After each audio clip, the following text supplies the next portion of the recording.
Hello,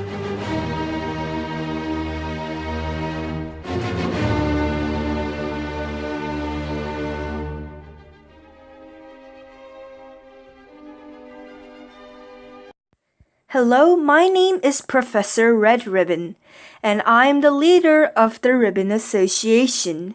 Today, I'm going to babble about sleeping. Sleeping. Sleeping is an activity we hold on to for about 1/3 of our whole life.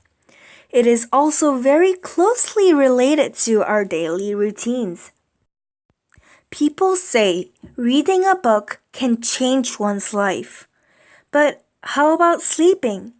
We sleep more than read. Perhaps sleeping has a bigger influence that we can't ignore.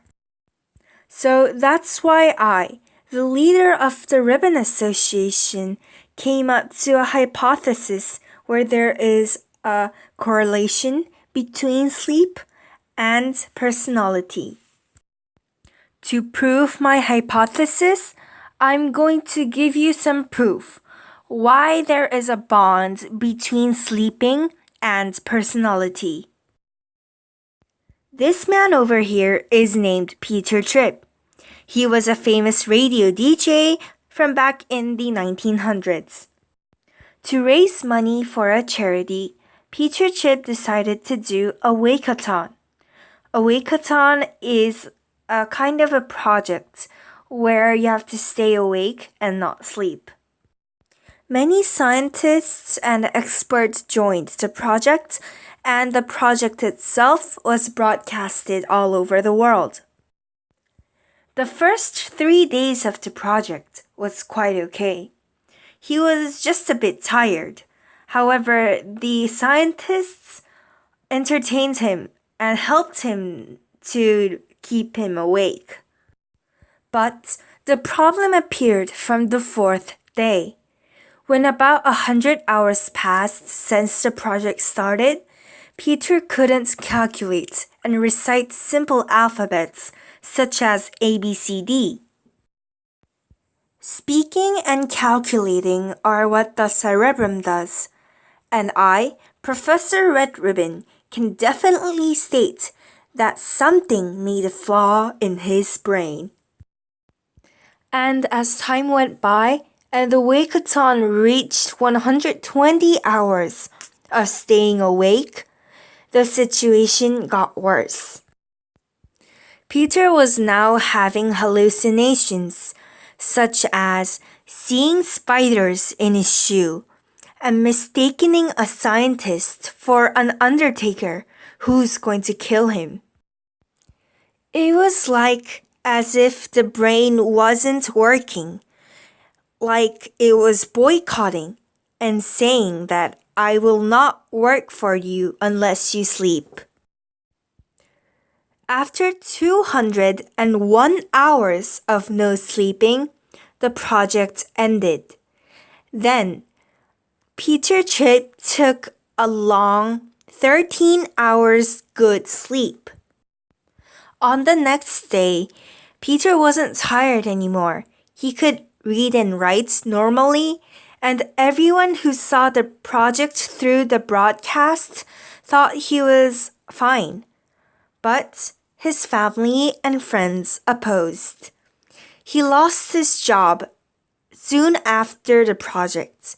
He also got divorced and had some long-term consequences, such as seeing little bits of hallucinations. Before the wake-a-thon project, Peter Tripp was warm and knew how to smile frequently, and as a popular DJ, he had a sense of humor. But after the project, his personality changed. He wasn't that warm anymore. His personality became colder. He also couldn't smile that well. The scientists who joined the experiment say that Peter Tripp's brainwaves started to mirror the ones that would be shown in a 90-minute REM sleep cycle, which is the sleep cycle when we dream. So he was basically dreaming while his eyes were open. By Peter Tripp's 201-hour sleep deprivation project and its results, we, the Ribbon Association, concluded that there is an intimate correlation between sleep and personality. Now, let's go on to something more fun and sounds less scientific. Though I am a famous professor, I still like things such as personalities based on blood types and constellations. When I was young, I used to find my constellations at my birthstones and look at my personalities. This may sound very unrealistic, but did you know that the sleeping positions can actually define your personality? Studies produced by Sleep Assessment and Advisory Service in 2003 claimed this theory, and also you can see in the BBC News, Professor Chris Adzikowski also claimed this theory. How they attempt to reach this theory is that they surveyed 1,000 people and they commented how they slept based on their personality characteristics. The theory specifically says that how you sleep is an expression of your emotional needs. Currently, there are many sleeping positions, but mainly there are these type of ones. Let me introduce them to you. This position is called the fetal position. This is the position where majority of the people choose. People who sleep like this tend to have a trait which is hard on the outside but very soft and tender in the inside.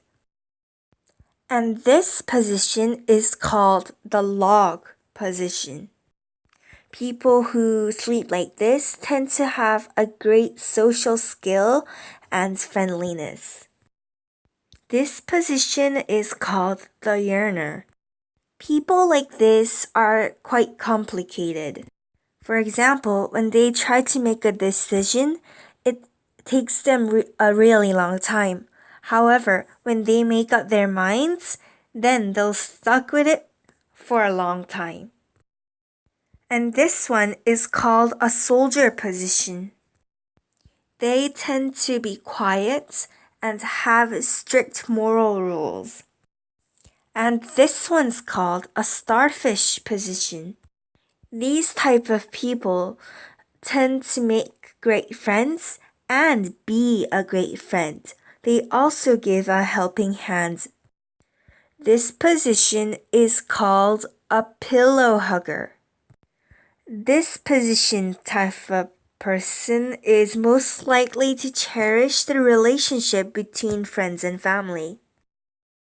Last but not least, this is the free fall position.